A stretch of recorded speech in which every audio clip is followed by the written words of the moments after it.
Hey everyone, in this video, let's take a look at question 139, word break on Leetcode.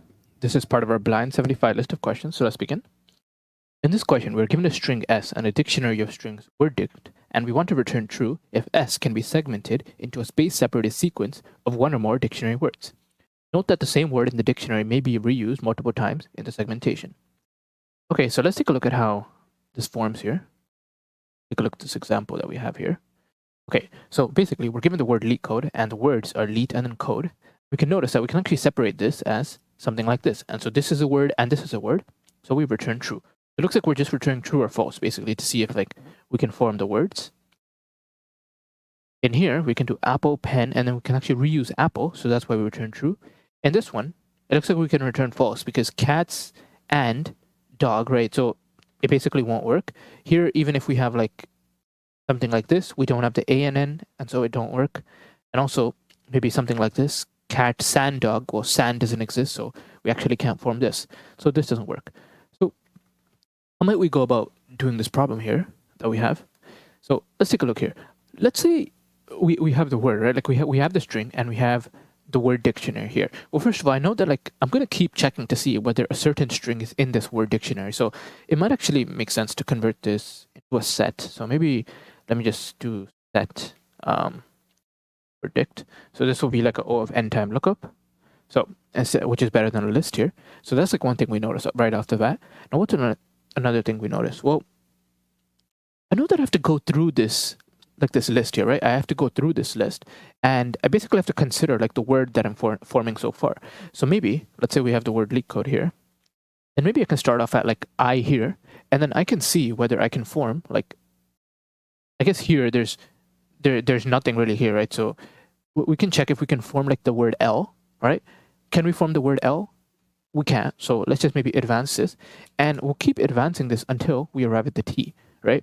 And so now if we can form the word leet, then what do I want to know? Well, then I want to know if I can form any of the words on the right hand side of the string. If I can form the word code here, for example.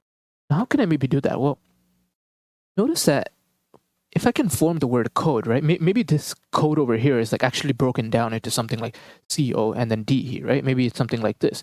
So if I want to figure out whether I can form the word code, this in itself is its own problem, right? It's its own sub-problem. So if you kind of think about this, we can just do this in another type of call, maybe a recursive call in which we pass in the word code over here. And so what can I do? Well, if I know that up till this point, I was able to form the word leet, and then I do a recursive call, and then I can also form the word code over here. Somehow, I don't know how, but I can form the word code. Well, then I know that I can form the word leet, and then I can also form the word that appears after my current index. And so if that's the case, then I can arrive at my solution, which is true in this case. So maybe that's a way in which we can start off this using a recursive type approach. So let's kind of take a look at how that might work out, how we might be able to go ahead and do something like that. And notice here actually that if for example, let's suppose for example that we had also another word where it was just LE, right? We just had the word LE. So in this case, when you arrive at LE, we'll try to see if we can somehow form this entire thing. And notice that we're actually not able to, right? We'll try to start off our J index over here, and we'll try to see if we can form E. We can't. Can we form ET? We can't. So then we'll see if we can form maybe ET code. We can't. So what do? Well, then we return, and then we move this I pointer ahead. And so that's how we might go about doing the solution. So let's take a look at how we can do the recursive case. And what do I have to worry about here? So our unique 111. Okay, so there's no empty case, so we don't have to worry about that. Okay, so what can we do? Well, let's maybe go ahead and do a recursive call. And we can just make a recursive call return true if this entire word can be formed. So what are some of the things I need to pass into my recursive call? Well, I need to pass in the string itself. I need to pass in the word dictionary. I also need to kind of pass in the index, right? Because if I'm considering this leet over here, then when I do my next recursive call, I want to consider the code. So in that sense, I also kind of want to pass in my index over here. And I think that should be all, right? I think that should be all. Okay, so, all right, so how do we know if I've essentially formed my word, right? How do I know? Well, let's think of a simple case, right? Let's say my word is just leet, right? Let's say my word is just leet. So I will start off over here. I will be like my index, right? So maybe we can have like something like for I in range and then index to length of s, and then like we'll pass something here. What is our base case? Well, our base case, if you think about like, let's suppose that I'm here. Until this point, I can form the word leet. I can form the word leet, right? So if I can form the word leet, I want to see if I can form like anything that's over here. Assume this is like an empty space, right? So if you think about it, if my index ever reaches like out of bounds, then I know that I've already formed the entire words up till this point. So in this case, I can check like if index is equal to the length of s, well then I can just return true here, right? Because it means that I've already formed all of this. So now I'm just checking to see if I can like form like an empty string here. So obviously I can, right? So that's why it's like a true here. Okay. But now what? Well, now let's go back to something like here, to something like Leetcode. Well, now index and I, they both start off over here. Okay, index and I both start off over here. And so now we want to see like, what is the current word I can form based off of like this current index? It would just be L, right? So I can do something like word. What would my word be? Well, my word, it would be S, and then what would it be? Well, it would be 0 to, I guess, I plus 1, right? In the beginning, I is 0. So I is 0, 1. Let me just write this. Okay, so something like that. So my word here would be 0 to the second index, but like really, if you think about it, like that's like just forms this L over here. So now we have our word, and then what I want to check, so I can check if word in word dict, or I guess if word in words, if this is the case, and what? And so if my word is currently in word, so let's say I was all the way over here, right? So if this is in word, and I can form this word over here, and self.helper, s word, and what should my index be? Well, it would be I plus 1, right? It would be this word, I plus 1. If this is the case, then I can return true. I will try this for every single case, and if I ever exit out of this, then I will return false. So we actually have I just noticed we have a bug here. And so what is the word? What is the bug? Well, if you think about this, like, notice how when we're creating the word over here, we're actually starting off from index 0, right? But that's actually not correct, because when we do a recursive call, like let's suppose like our I goes over here, well then my word now is just C, right? It shouldn't be this entire thing. So actually my word, the starting index should be just index here, and then it should go from I plus 1. So that's why we'll just form the C here. And so that's basically how we can start off by this. So let's take a look at what we want to pass in. So we can pass in S, we can pass in words, and we can pass in 0 as our starting index. So let's take a look at this and see if it passes. So it does. Let's go ahead and submit it. We should hopefully see that it passes, but maybe it's going to take too long. So we can see how we can memorize this one to make it faster. So let's go ahead and do that approach once this TLEs. Okay, so I'm just assuming it's, okay, so TLE is perfect. So now we can do memoization, right? So in memoization, what do we have? Well, we have a dictionary in which we cache our results. And I'll pass in my memo to these two information here. Okay, so what do I need to pass in? Well, if you think about it, the only thing that's really changing is this index over here, right? All of this remains the same. All of this remains the same. So we only need to cache our index. So what I can do is I can actually do something like, let's see. Okay, so every time like we're returning true or false, we want to cache that information. So here I can do like memo at index is equal to false, right? Here I can do something like memo at index is equal to true, and I'll return memo at index. And maybe here I can also just return memo at index. And then I need to check this. So I can check if index in memo, then I can return memo at index. And this case, I think we don't really need to check because it's just a base case here. But let's take a look and try this solution now. So go ahead and copy this actually, see if it works. Let me try this out.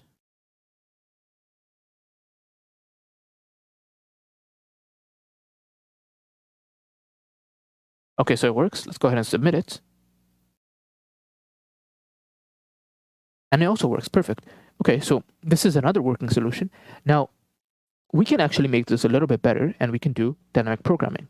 So we do recursion, then we do memoization, and then in the end, we do dynamic programming to basically stop doing recursion altogether.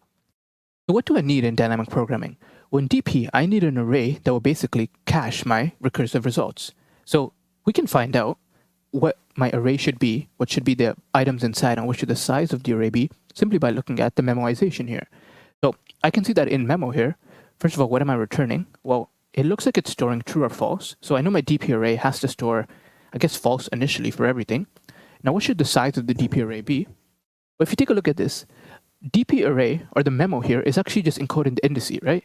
And the indice starts off as 0, and it can go all the way to the length of the string here. So really what it makes sense is my DP array be length of the string in total size, actually plus 1. Why the plus 1? Well, because at the very end, when DP is equal to this length of s, right? So when DP, when you're looking at this last indice here, the value should be true. When the index is the last value, it should be true. So now we've created our DP array, and so all we need to do now is go ahead and we could recurse, or we could go through our for loop here to fill out the DP array. Now, let's just take a moment to understand what exactly the DP array is saying here. Let's assume that I have the string Leetcode. Okay, and here I have my indices 0, 1, 2, 3, 4, 5, 6. And then looks like I also have like this 8th indice here, or the empty string here. So what do? Initially, all of this is false. And then this one we set equal to true. Okay, so we know that. Now the DP array here essentially encodes the same thing that the memo encodes in the recursive call. So for example, let's suppose here that this value here was equal to true. Well, what this would mean is that from this specific indice here, I was able to find a word such that I was able to word break this word and then onwards. So I was able to word break code and then onwards as well. It's possible that maybe this entire thing is also a word. But basically what I know is that from this index over here, I was able to form a word, potentially, and word break to the rest of the list. If maybe I have something here, if this is true, what does it mean? Well, it means that I was able to essentially word break from this index onwards all the way to the end. If you think about it here, what I'm actually returning is DP of 0, right? DP of 0 will give me my result. I can't return DP of -1 because this is just obviously set as true. So I really want to return DP of 0.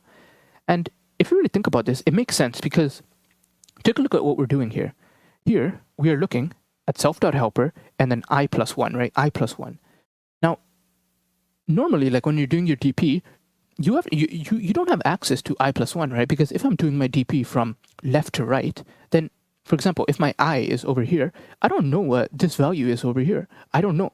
This is why we did the recursive call, to figure it out. But if I'm doing DP, I don't actually have access to the next value. I only have access to like the previous values. Or maybe I need to loop in an intelligent way such that I have access to the next values as shown over here. So what can we do? Well, maybe instead of just looping normally, maybe instead of looping from left to right, how about we loop from right to left? And we update the DP array in that sense. And so at the very end, if we go ahead and we update this, then we know that starting from here, I was able to form a word or word break all the way that encompasses the entire string. Let's maybe go ahead and start with that. So how can I do that? Well, first of all, let's just understand again what DP means. So for example, if DP at I is equal to true, it means I was able to word break from S at I and then onwards, right? Onwards. Here's the key thing here. So for example, if it's 0, then I was able to word break from here and onwards. It's the same exact thing that we understood from here. All right, so let's go ahead and loop through our DP array so we can consider all sorts of indices.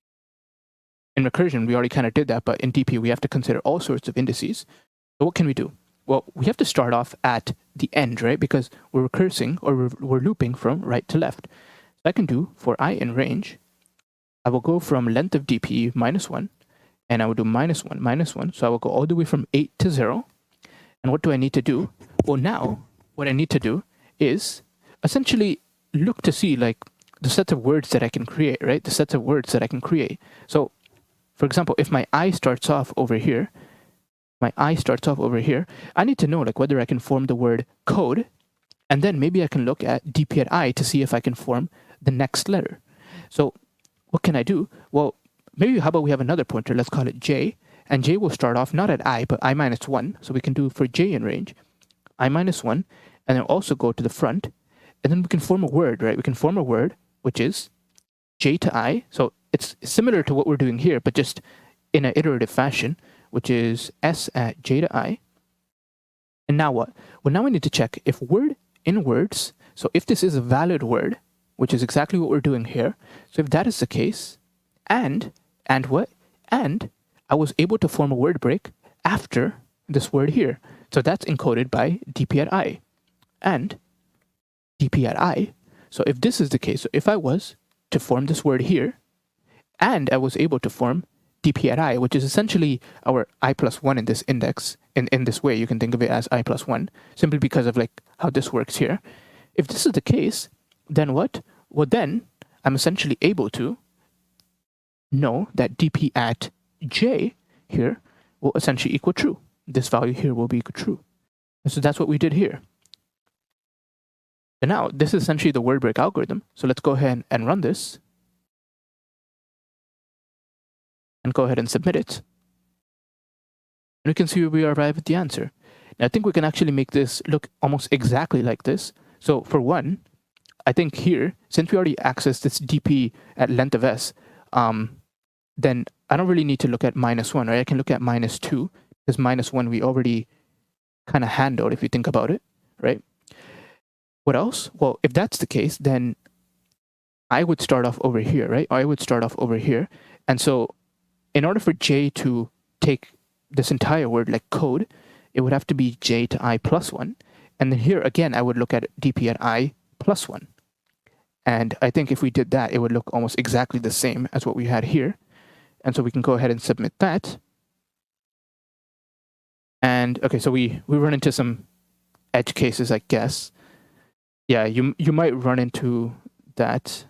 Let's see what I did incorrectly here.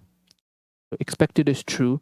So initially we had something like a, and then the empty string, and then 0, and then 1. And so this value is initially equal to false. This value is initially equal to true. So if this is the case, then what do we have? Then we start off I over here, and then it looks like actually, yeah, so it looks like here j would be like out of bounds, right? So in that case, like if we had like one letter, it might be a little bit tricky to handle.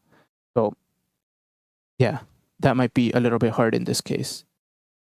Okay, so if that's the case, what if we start off j exactly where I started off, and then see if this is somehow valid, if we can form something like this. And if we still can't, then I will go ahead and, okay, so it looks like this is also valid. So if you just consider the same indice, then it also works. But I just think that it doesn't really make sense. Like we should start off j like one more behind. But yeah, that's just personal preference. But anyways, that's how you do this problem word break. Just for the time and space, just so we have it, the time here, it looks like we are looping through the for loop here and then looping through the indice here. So you can kind of think of it as like an n squared type algorithm. And then for the space, it would just be just the length of the string, so O of n.